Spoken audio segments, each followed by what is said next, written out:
ஊழியத்துல அவங்களுக்கு ஒரு கிருபை இருக்கும், ஏதோ ஒண்ணு கொடுத்து ஆண்டவர் கூட்டிட்டு வருவார். ஆனால் கூட்டிட்டு வந்தவர் அந்த கிருபையை அதே லாஸ்ட் வரைக்கும் நீ அதை வச்சுக்கிட்டே ஓட்டணும்னு விரும்ப மாட்டாரு. உன்னை அடுத்த கட்டத்துக்கு கொண்டு போக விரும்புவார்.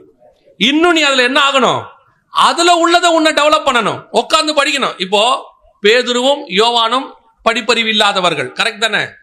அப்படித்தானே இருக்கு, பேதமை உள்ளவர்கள். ஆனா அவங்க கடைசி வரைக்கும் படிக்காதவங்களாவே இல்ல. அதுக்கப்புறம் நிருபங்கள் எழுதுற அளவுக்கு அவங்க பெரிய ஆளா மாறிட்டாங்க, படிப்புக்குள்ள வந்துட்டாங்க, அடுத்த கட்டத்துக்கு வராங்க. இதுதான் ஊழியத்தில் நம்ம செய்ய வேண்டிய அடுத்தது. சில ஆட்கள் பாத்தீங்கன்னு சொன்னா ஏதோ ஒன்றை கத்தர் யூஸ் பண்ண ஆரம்பிச்சுட்டா போதும், இதை வச்சுக்கிட்டே வாழ்நாள் முழுக்க ஓட்டிடலாம் அப்படின்னு நினைப்பாங்க. ஓட முடியாது, அந்த கல்லை வச்சுட்டு ஓட முடியாது. பரிசுத்தம் உள்ளவன் இன்னும் பரிசுத்தமாகட்டும், நீதி செய்கிறவன் மகிமையின் மேல் மகிமை அடைந்து அடுத்த லெவலுக்கு போயிட்டே இருக்கணும். கல்லுல வீழ்த்துறது ஒரு காலம், பட்டயத்தை எடுத்து வெட்டுவது ஒரு காலம்.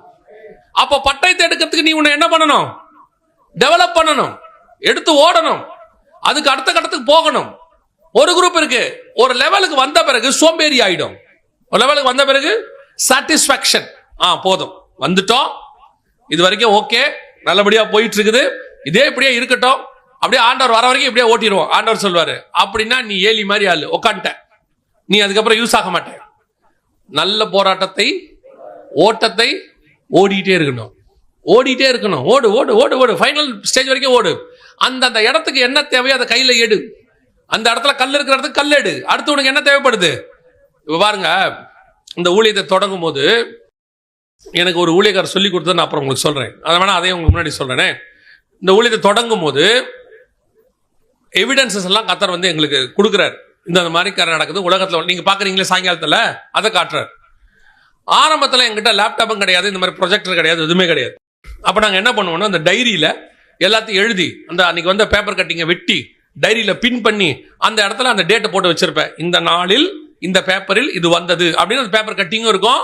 அந்த ஏன்னா முழு பேப்பரையும் வைக்க முடியாது, ஸோ அந்த நியூஸை மட்டும் கட் பண்ணி வச்சிருப்பேன், அந்த டேட்டோட வச்சிருப்பேன். யாராவது கேட்டாங்கன்னா போய் கன்னிமரா லைப்ரரி இருக்கு, அங்க போய் பார்த்துக்கோங்க, இந்த பேப்பர்ல இருக்குன்னு சொல்லிடுவேன். ப்ரூஃபோட வச்சிருப்பேன். எங்க போனாலும் டைரி தான் எடுத்து காட்டுவேன். ஒரு இடம் வருது, ஒரு வருஷம் 2 வருஷம் ஆகுது, ஊழியத்தின் பாதையில் வரும்போது ஒரு ஆலோசனை ஒரு தம்பி கொடுக்குறான். அண்ணே, இப்படியே எத்தனை நாளைக்கு டைரி தூக்கிட்டு போவீங்க, எத்தனை டைரி தூக்கிட்டு போவீங்க? அண்ணா இப்ப லேப்டாப் இருக்குண்ணே, வந்திருக்குண்ணே, லேப்டாப்ல நம்ம எல்லாத்தையும் ஸ்டோர் பண்ணலாம். நான் சொல்றது 2005 சொல்றேன். அன்னைக்கு லேப்டாப்போடைய விலை எல்லாம் 1 லட்ச ரூபாய் கிட்ட இருந்துச்சு, 80,000 85,000 ஒரு லேப்டாப்போடைய விலை. அண்ணே வாங்கினேன். அன்னைக்கு நமக்கு ஆஃபரிங்க 200 300 கொடுக்குற காலம். நம்ம கிட்ட போய் எங்க வரும்? சரி தம்பி லேப்டாப் போடலாம், இந்த லேப்டாப்பை எதுல கனெக்ட் பண்ணுவேன் கேடா, உங்களுக்கு தெரியும்னு நினைக்கிறேன். 2010 வரைக்கும் மேக்சிமம் எந்த சர்ச்சிலையுமே ப்ரொஜெக்டர் கிடையாது. எல்லார்கிட்டையுமே ஓஹெச்பின்னு ஒன்று இருக்கும், ஓவர் ஹெட் ப்ரொஜெக்டர்னு வச்சிருப்பாங்க. அதில் எப்படி இருக்குன்னு கேட்டிங்கன்னா, பாட்டு மட்டும் அப்படி பிளாஸ்டிக் பேப்பரில் வச்சு பாட்டு போடுவாங்க. அது செவுத்துல தெரியும், வெறும் பாட்டு தான் போட முடியாது, அதில் வேற எதுவுமே போட முடியாது. பிளாஸ்டிக் பேப்பரில் பேப்பர் எழுதி பாட்டு எழுதிருக்கும், அதை வச்சு போடுவாங்க. அந்த இடத்துல அந்த தம்பி சொல்றான், அண்ணே நம்ம ஒரு ப்ரொஜெக்டரும் ஒரு லேப்டாப்பும் வாங்கிட்டோம்னானே, நம்ம வந்து என்ன பண்ணலாம், போற சர்ச்சுக்கெல்லாம் போடலானே அப்படின்னு. எவ்வளோட ஆகும் அப்படின்னா, அன்னைக்கு உள்ள கணக்குக்கு 1.5 லட்சம் ரூபாய். அன்னைக்கு உள்ள கணக்குக்கு 1.5 லட்சம் ரூபாய். அப்புறம் ஒருத்தன் சொல்றான், அண்ணே இது போய் கடையில் வாங்கினா தானே, இந்த கஸ்டம்ஸ் எல்லாம் கொடுக்குறாங்கண்ணே, அங்கெல்லாம் வாங்கினா கொஞ்சம் சீப்பா இருக்கணும், இப்படி என்னென்னமோ சஜஷன்லாம் சொல்றானுங்க. இப்போ நான் என்ன யோசிக்கணும், எனக்கே 200-300 தான், இல்லை 500 தான் மேக்சிமம் எனக்கு வரும். 3 நாள் மீட்டிங் போனா 800 ரூபா தருவாங்க. நான் சொல்றது நடந்தது சொல்றேன், 800 ரூபா தருவாங்க. அந்த காலகட்டத்தில் ப்ரொஜெக்டர் வாங்கணும், லேப்டாப் வாங்கணும்னா என்ன செய்ய முடியும்? அப்போதான் ஆவியானவர் சொல்றாரு, வாங்கு வாங்கு ஜோம் பண்ணு அப்படிங்கிறார். சரி ஜோம் பண்ண ஆரம்பிக்கிறோம். அதிசய விதமாக 3 வாரத்தில் கத்தர் ப்ரொஜெக்டரையும் லேப்டாப்பையும் கொடுத்தார், கடன் இல்லாம கத்தர் கொடுத்தாரு. இப்ப நமக்கு ப்ரொஜெக்டரும் ஆப்ரேட் பண்ண தெரியாது, லேப்டாப்பும் ஆப்ரேட் பண்ண தெரியாது, நமக்கு எதுவுமே தெரியாது. அந்த தம்பி ஒரு இடத்துல ஒர்க் பண்றான். அவன் என்ன பண்றான், ஆனா நான் உங்க கூட வரேன் வீக்கெண்ட்ஸ்ல, வெள்ளி சனி ஞாயிறு வரேன், லீவ் போட்டு வரேன்னு ஒரு 2 மாசம் வரான். ஒவ்வொரு வீக்கெண்டும் லீவ் போட்டு வரான் என் கூட அவன். ஆனா அவனுக்கும் லீவ் கிடைக்கணுமே. ஆனா ஒண்ணு, ஆவியானவரை கத்துக்கிறதுக்கு வழி பண்ணி கொடுத்தாரு. பவர் பாயிண்ட் எப்படி ரெடி பண்ணணும், எப்படி ப்ரொஜெக்டர் ஆப்ரேட் பண்ணணும். திடீர்னு ப்ரொஜெக்டர் சம்மந்தமே இல்லாமல் ஆஃப் ஆகிடும்.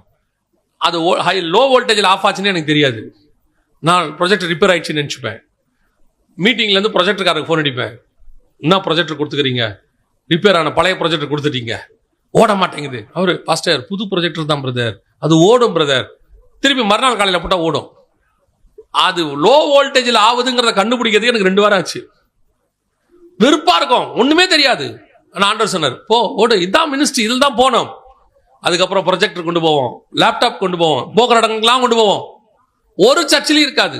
அவங்களுக்கு இதை போடுறதோட இம்பார்ட்டன்ஸும் தெரியாது வேற. அவங்களுக்கு நம்ம சொன்னா அவங்க கொண்டு போய் டிசி கரண்ட்ல கொடுத்துருவாங்க. அப்படியே ப்ரொஜெக்டர்ல இருந்து புகையா வரும், வேற ப்ரொஜெக்டர் வாங்குற மாதிரி இருக்கும். இதெல்லாம் நடந்துச்சு. என்னன்னு ஆனா ஆண்டவர் சொல்றாரு, நீ போ போ போன்றாரு. அடுத்த கட்டத்துக்கு போகிறோம். வெறும் கல்லு பத்தாது தம்பி, பட்டயத்தையும் கையில் எடுக்கணும், பட்டயத்தையும் கையில் எடுக்கணும். அடுத்து இது வரைக்கும் இந்த 20 வருஷத்துல மட்டும் கிட்டத்தட்ட ஒரு 7-8 ப்ரொஜெக்டர் மேல மாத்திடுவோம். 2 வருஷத்துக்கு மேல 3 வருஷத்துக்கு ப்ரொஜெக்டர் மாத்திடுவோம். நானே மாத்திடுவேன். அது பழசானாலும் உடனே மாத்தி கொடுத்துருவேன். அதுல ஏன்னா ஊழியத்துக்கு போற இடத்துல ரிப்பேர் ஆயிடக்கூடாதுன்றதுனால. இப்படி போக போக அப்பதான் ஆண்டவர் யூடியூப் பத்தி சொல்லி கொடுக்கிறாரு. அது ஒரு ஊழியக்கார வழியாக. எதுக்கு பாஸ்டர் நமக்கெல்லாம் சொல்லலாம் இல்ல, ஆண்டவர் சொல்றார் அதுல போ. இன்னைக்கு அந்த யூடியூப் வழியா தான் ஆண்டவர் ஊழியத்தை இந்த அளவு கொண்டு வந்திருக்கிறேன். அடுத்த கட்டத்துக்கு பட்டயத்தை கையில எடுக்கணும். போதுன்ற இடத்துல நீ சாட்டிஸ்ஃபை ஆகக்கூடாது. எப்போ வரைக்கும் தெரியுமா? நீ இந்த உலகத்தை விட்டு பரலோகத்துக்கு போகிற வரைக்கும் அடுத்த கட்டத்துக்கு போகணும். 2 காரியத்தை 2 மனுஷங்க வழியா கர்த்தர் எனக்கு சொல்லி கொடுத்தாரு.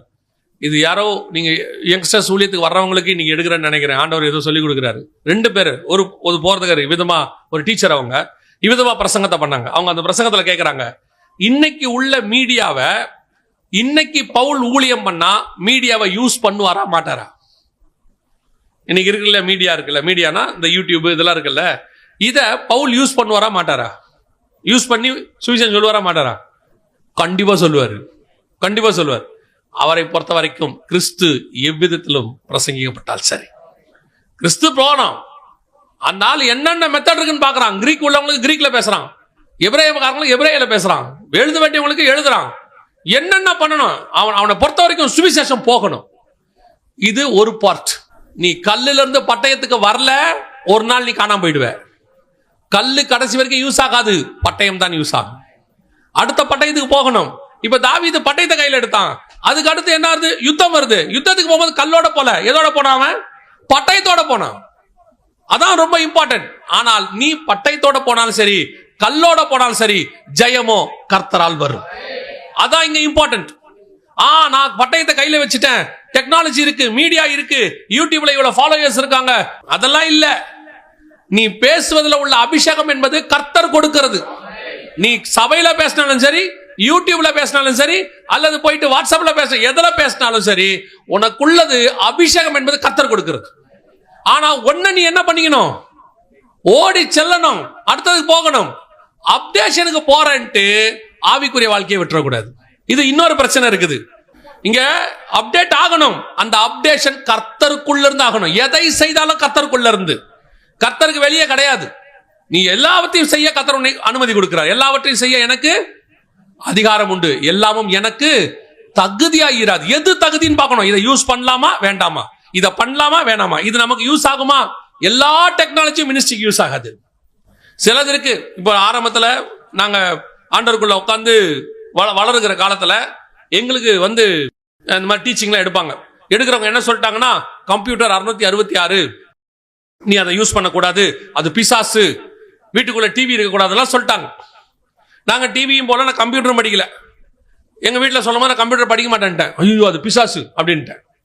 இன்னைக்கு பார்த்தா கம்ப்யூட்டர் இல்லாத ஊழியக்காரனே இல்லை.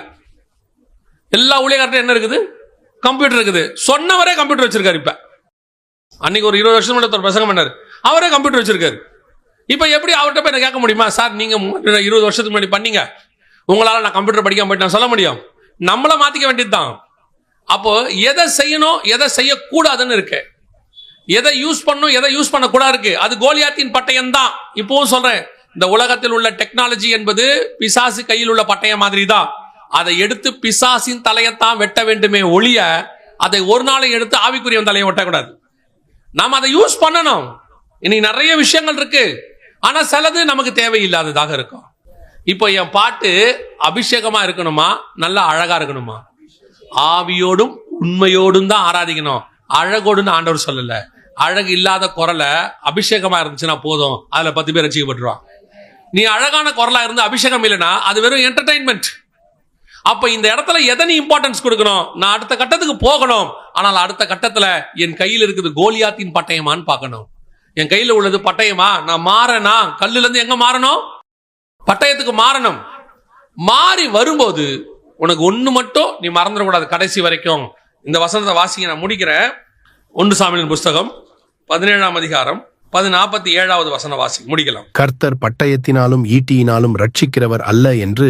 இப்ப என் கையில பட்டயம் இருக்கு, நான் எடுத்து தலையை வெட்டிடுவேன், கோலியாத் வீழ்ந்துருவான், அதை மினிஸ்ட்ரியில யூஸ் பண்ணுவேன், நிறைய பேர் ரட்சிக்கப்படுவாங்க, எல்லாம் ஓகே தான், எனக்கு மாற்றுக்கிறதே கிடையாது. ஆனால் கர்த்தர் பட்டயத்தினாலும் ஈட்டினாலும் ரட்சிக்கிறவர் அல்ல. இந்த ஜனக்கூட்டங்கள் எல்லாம் அறிந்து கொள்ளும், யுத்தம் கர்த்தருடையது, யுத்தம் கர்த்தருடையது, ஜெயமோ கர்த்தரால் வரும். இந்த வசனத்தை நல்ல மனசுல வச்சுக்கொள்ளுங்க. குதிரை யுத்த நாளுக்கு ஆயத்தப்படும். நீங்க செய்ய வேண்டிய ஆயத்தத்தை என்ன செய்யணும்? அப்டேட் பண்ணணும், படிக்கணும், அடுத்த கட்டத்துக்கு தேவையானது உட்காந்து பைபிள் வாசிக்கணும், அதுக்கு தேவையான காரியங்களை படிக்கணும். கர்த்தர் பார்த்துக் கொள்வான்னு பைபிளே வாசிக்காம போய் நிக்க கூடாது புல்பீட்ல. ஆவியானவர் பேசுவாருன்ட்டு, அதுக்கு பாருங்களேன், பேசுகிறவர் உங்களுக்குள்ள உள்ள ஆவியானவர் தான் பைபிளை படிக்காம போய் இருக்கக்கூடாது. பேதுரு ஏஞ்சி நிக்கிறாரு, நிக்கும் போது பாருங்க, பழைய ஏற்பாட்டையும் புதிய ஏற்பாட்டையும் கம்பேர் பண்ணி பேசுறாரு. யோவேல் புஸ்தகத்தில் சொன்னது இப்பொழுது நிறைவேறுகிறதுங்கிறாரு. படிப்பறிவு இல்லாதவர், பேதமைன்னு சொல்லப்படுறவர், ஆனால் அவர் இயேசுவோட இருக்கும்போது படிக்க தொடங்கி விட்டார். அவ்வளவுதான். அவருக்கு உலக படிப்பு இல்ல, ஆவிக்குரிய படிப்பு இருக்குது. என்ன செய்யக்கூடாது? கிருபை இருக்கு, அபிஷேகம் இருக்கு, நம்ம பாட்டு அப்படியே ஜாலியா போய் நிக்கலாம். இல்ல, preparation is very important. ஒரு பரிசுத்தவான் சொன்னாரு, 1 மணி நேரம் பிரசங்கம் பண்றியா, 2 மணி நேரம் ஜெபம் பண்ணணும். 1 மணி நேரம் பிரசங்கத்துக்கு 2 மணி நேரம் ஜெபம் பண்ணணும். ஆனா இன்னொரு பிரசங்கம் அவர் சொன்னாரு, அது இன்னும் நம்மளால என்னால் செய்ய முடியல. அவர் சொன்னாரு, 1 மணி நேரம் பிரசங்கத்துக்கு 6 மணி நேரம் ஜெபம் பண்ணணும்னாரு. எங்க சர்ச்சுக்கு ஒரு பிரசங்கியார் வருவாரு, நல்ல டீச்சர், அருமையான பைபிள் டீச்சர், அவ்வளோ டீப்பா மனுஷன் செய்தி கொடுப்பாரு. ஆனா பிரசங்கத்தை வந்து உட்கார்ந்து இருப்பாரு, திடீர்னு எங்க பாஸ்டர் கிட்ட சொல்லிடுவாரு, உங்க பிரேயர் எங்க இருக்கு அப்படின்னு கேட்பாரு. எங்க பாஸ்டர் சொல்லுவாரு, இங்கதான் இருக்கு, நான் அங்க ஜெபம் பண்ணிட்டு இருக்கிறேன், செய்தி நேரத்தில் கூப்பிடுங்கிட்டு உள்ள போய் விசாரிப்பாரு. அவர் சொல்லுவாரு, எவ்வளவுக்கு எவ்வளவு ஜெபிக்கிறோமோ அவ்வளவுக்கு அவ்வளவு ஆவியானவர் கிரியை செய்வார். இந்த ஆயத்தம் very important. Preparation is very important. நீங்கள் ஆயத்தப்பட வேண்டியது முக்கியம். உன் கையில கல்லா இருக்கட்டும், பட்டயமா இருக்கட்டும், கல்லுல இருந்து பட்டயத்துக்கு மாறணும், அடுத்த கட்டத்துக்கு போகணும், நல்லா படிக்கணும், அப்கிரேட் பண்ணணும் போய். ஏன்னா இது அறிவு பெருக்கத்தின் காலம். ஆனா அறிவு பெருக்கத்தின் காலத்துல நீங்க ஒருத்தங்க கூட உட்காந்து பேசணும்னா ஆவியானவருடைய துணை இல்லாம பேசவே முடியாது. ஆனா அதுக்குன்னு உங்களுடைய ப்ரிப்பரேஷன் ஆவியானவர் என்ன செய்யறாரு? எதிர்பார்க்கிறாரு. நீங்களும் ஏதாவது உட்காந்து படிக்கணும், ஜெபம் பண்ணணும், எல்லாம் செய்யணும். சில ஆட்கள்லாம் ஒண்ணுமே செய்யாது, அப்படியே வந்துட்டு கர்த்தர் பார்த்துக் கொள்வார். கர்த்தர் பார்த்துக் கொள்வார். நீங்க எதுக்கு? அதான் வானத்துல இருந்து அவரே பேசிடுவாரு, இதோ என் நேசகுமாரன் ஒரே சவுண்ட் போட்டுருவாரு. அதுக்கு நீங்க எதுக்கு அப்புறம் நம்மளை வச்சிருக்கிறாரு? நம்ம ப்ரிப்பரேஷன் இஸ் வெரி இம்பார்ட்டன்ட். கர்த்தர் பார்த்துக் கொள்வார். நீங்க சாப்பிடாம இருப்பீங்களா? கர்த்தர் பார்த்துக் கொள்வார். நானே தேவனுடைய ஆலயமாய் இருக்கிறேன், ஆலயத்தை கர்த்தர் பார்த்துக் கொள்வார். அவரே பெயிண்ட் பண்ணுவார், அவரே கரண்ட் போட்டுப்பார். அதனால நான் சாப்பிடாமே இருப்பீங்களா? உங்க உடம்புக்கு தேவையானது நீங்க சாப்பிட்ற மாதிரி உங்க ஊழியத்துக்கு தேவையான வளர்ச்சியை தேவையான அளவு நீங்களும் யூஸ் பண்ண வேண்டியிருக்கு. நீங்க படிக்க வேண்டியதை படிக்கணும், நீங்க செய்ய வேண்டியதை செய்யணும். ஆனால் ஜெயமோ கர்த்தரால் வரும். நான் அதை சார்ந்து கொள்ள மாட்டேன், இதை நம்பி இருக்க மாட்டேன். நான் செய்ய வேண்டியதை செய்வேன், ஆனா ஜெயம் கர்த்தரால் வரும்.